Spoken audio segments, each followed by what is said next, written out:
వందే మాతరం విషయంలో అసలు అభ్యంతరం ఏంటి?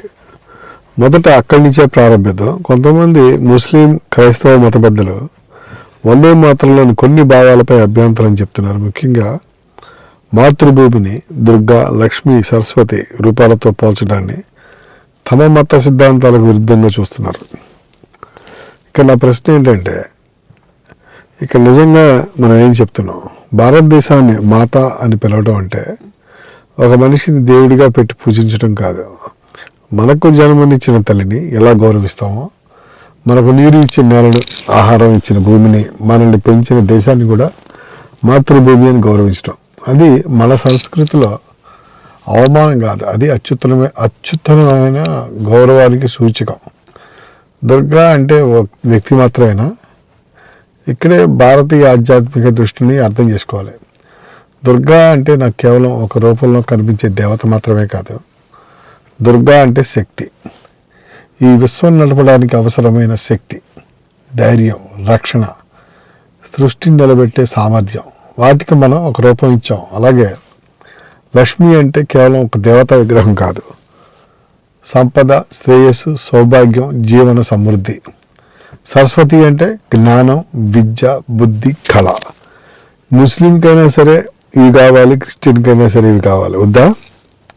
అందుకే దేశాన్ని దుర్గగా, లక్ష్మిగా, సరస్వతిగా వర్ణిస్తే నా దృష్టిలో దాని అర్థం, ఈ దేశం మనకు శక్తి ఇచ్చింది, ఈ దేశం మనకు సంపద ఇచ్చింది, ఈ దేశం మనకు జ్ఞానం ఇచ్చింది.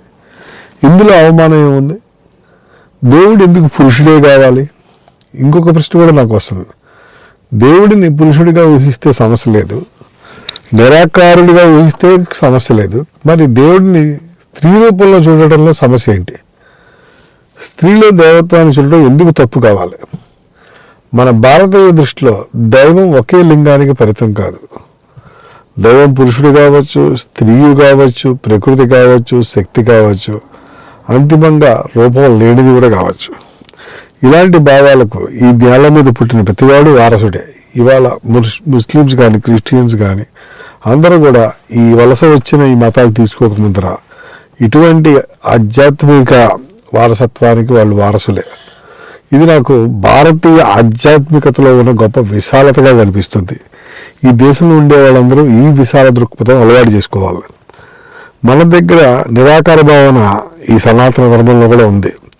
కొన్నిసార్లు భారతీయ సంప్రదాయం అంటే ఎన్నో దేవుళ్ళను మాత్రమే నమ్మడం అన్నట్లు మాట్లాడతారు. అది పూర్తి స్థాయి చిత్రం కాదు, అందరికీ తెలుసు. మన తత్వంలో నిరాకార పరబ్రహ్మం అనే భావన చాలా పురాతనమైనది. అంతిమ సత్యానికి ఒక నిర్దిష్ట రూపం లేదని చెప్పే సాంప్రదాయాలు మన దగ్గర ఉన్నాయి. ఇది మా మతం కాదు, ఇది మా పద్ధతి కాదు అని చెప్పేవాళ్ళు ముఖ్యంగా తెలుసుకోవాలి, ఏదైతే ఈ కల్చరల్ వాల్యూస్ ఉన్నాయో ఆ కల్చరల్ వాల్యూస్కి వాళ్ళు వారసులు. వాళ్ళు ఈ భూమి మీద పుట్టిన వాళ్ళు. మన భారతీయ తత్వంలో నిరాకార పరబ్రహ్మం అనే భావన చాలా పురాతనమైన భావన. అంతిమ సత్యానికి ఒక నిర్దిష్ట రూపం లేదని చెప్పే సాంప్రదాయాలు మన దగ్గర ఉన్నాయి. అదే సమయంలో అదే సత్యాన్ని మనిషి అర్థం చేసుకోవటానికి ఎన్నో రూపాల్లో దర్శించుకోవచ్చు అని కూడా మనం అంగీకరించాం. ఈ జ్ఞానానికి ముస్లిమ్స్, క్రిస్టియన్స్ కూడా వారసులుగా ఉండాలి. వాళ్ళు ఈ హెరిటేజ్ని వాళ్ళు స్వీకరించాలి. ఈ దేశాన్ని ఇచ్చిన ఈ జ్ఞాన సంపదను వాళ్ళు కూడా ఆస్వాదించాలి. అదే ఇక్కడ ఒకటే పరమ సత్యం, అనేక రూపాలు, అనేక పేర్లు, అనేక అనుభవాలు. ఇది ఒక జ్ఞానానికి సంబంధించింది. అదే మన భారతీయ దృష్టిలోని ప్రత్యేకత. రూపం, ఫామ్ అండ్ పని, ఫంక్షన్. సో నామరూపాలు వేరే కానీ పరబ్రహ్మతత్వం ఇప్పుడు ఒకటే. ప్రపంచాన్ని చూస్తే కూడా ప్రతి శక్తిని ఒక పని ఉంది. సూర్యుడికి ఒక పని ఉంది, నీటికి ఒక పని ఉంది, గాలికి ఒక పని ఉంది, భూమికి కూడా ఒక పని ఉంది. మన శరీరంలో కూడా గుండె ఒక పని చేస్తుంది, మెదడు మరో పని చేస్తుంది, ఊపిరితిత్తులు మరో పని చేస్తాయి. నేను గుండెని కేర్ చేయను, కిడ్నీ కేర్ చేయను, కాళ్ళు కేర్ చేయను, ఓన్లీ నా కళ్ళు కేర్ చేస్తా, తలకాయ కేర్ చేస్తా అంటే కుదరదు కదా. అలాగే జీవిలో భాగాలు అయిన వాటిని, ఫంక్షన్స్ని మనం గౌరవించాలి. అలాగనే వివిధ రూపాల్లో దేవుణ్ణి ఆరాధించటం.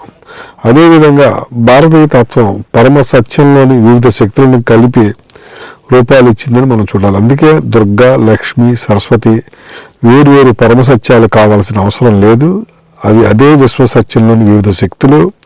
వివిధ ఫంక్షన్స్కు ప్రతీకలవి. ఇప్పుడు ఎందుకు వీళ్ళకి కాన్ఫ్లిక్ట్ వస్తుంది? భారతదేశానికి వేల సంవత్సరాలుగా తనదైన ఆధ్యాత్మిక సాంస్కృతిక భాష ఉంది. ఇస్లాం ఎప్పుడు పుట్టిందంటే చెప్పగలం, క్రిస్టియానిటీ ఎప్పుడు పుట్టిందంటే చెప్పగలం, హిందూ ధర్మం, హిందూ అంటారు కదా, సోకాల్డ్ హిందూ ఎప్పుడు పుట్టింది అంటే ఎవడు చెప్పలేడు. దానికి ఒక డేట్ అనేది లేదు. సో అది ఈ దేశంతో పాటే వచ్చింది, ఈ విశ్వంతో పాటే వచ్చింది. అందుకనే దాన్ని మారమని చెప్పటం చాలా కష్టమైన పని. ఓకే, భారతదేశం వెలుపుల రూపుదిద్దుకున్న ఈ క్రైస్తవం కానీ, ఇస్లాం కానీ, వేరే మతాలు అవి వచ్చి ఈ నేలలో ఇన్వేటర్స్ ద్వారా వచ్చినాయి, ఈ నేల మీద స్థిరపడ్డాయి. వాటిని చాలామంది స్వీకరించారు, బాగానే ఉంది. కానీ దాంట్లో ఉన్న భావాలు చాలా వరకు ఈ దేశం యొక్క విలువలకి అగెనిస్ట్గా ఉంటుంది, ఈ దేశం యొక్క జ్ఞానానికి వ్యతిరేకంగా ఉంటుంది. వాటిని మనం సరిగ్గా యాక్సెప్ట్ చేయకుండా, సరిగ్గా దాన్ని ఈ దేశానికి అనుగుణంగా మలుచుకోకపోతే ఈ దేశంలో చూడవటం చాలా కష్టంగా ఉంటుంది. అడుగడుగున ఇబ్బందులు పడాలి, కాన్ఫ్లిక్ట్లు పడాల్సి వస్తుంది. అందుకనే బంగ్లాదేశ్లో ఉన్న పావర్టీ, పాకిస్తాన్లో ఉన్న పావర్టీ మన దేశంలో కూడా రావడానికి ముఖ్య కారణం మనం ఇట్లాంటి కాన్ఫ్లిక్టింగ్ సాంస్కృతిక భావాలు కలిగి ఉండటం వల్లనే. సో సనాతన ధర్మ అంబ్రెల్లాలోకి ఇస్లాం అండ్ క్రిస్టియానిటీ కూడా రావాలి. వాళ్ళు డెఫినెట్గా అల్లాను పూజించుకోవచ్చు, క్రిస్టియానిటీని పూజించుకోవచ్చు, కానీ ఇది భారతదేశ సంస్కృతిలో కూడా వాళ్ళు కలిసిపోవాలి. సో భారతదేశ సంస్కృతికి సంబంధించిన మన వేదాలు కానీ, మన ఉపనిషత్తులు కానీ రిలీజియస్గా చూడటం మానుకొని అది భారతదేశ జ్ఞానంగా చూడాలి.